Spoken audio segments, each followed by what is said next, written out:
In this lesson, we will learn how to add a end cap at the end of any structural member by using end cap tool. That tool is available under this Weldments tab.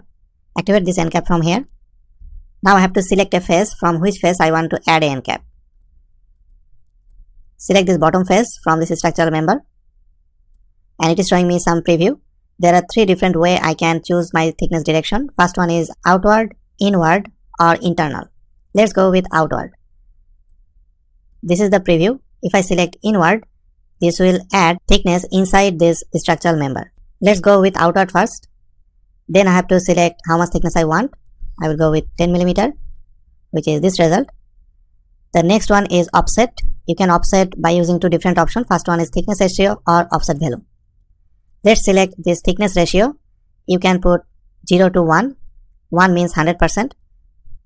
You can put any value here. 0 means just 0%. Or if I put 1 means 100%.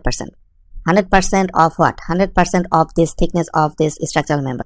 Let's say if this structural member thickness is 10 mm and if I put 1, that means thickness ratio will be 20 mm.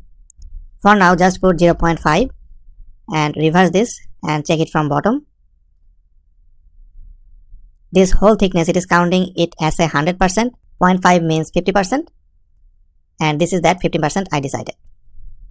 Now if I go with 1, you will see this is that 100%. I can go with reverse value. From this edge to this edge, this is 100%. Let's say if this is 10 mm, this side will also be 10 mm because this is 100%. I can go more. Let's say I will go with 300%, means 3. This is the result I will be able to achieve. Or there is another way you can offset it.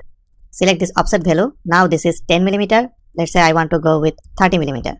From this edge to the end, this is 30 mm, as well as for all other three sides, this is same. All sides are 30 mm. Then at bottom, there is another option called corner treatment. Select it. At every corner, you can use chamfer or fillet. Also, you can define some chamfer value. Now press OK, and this is my end cap. Check it from isometric view.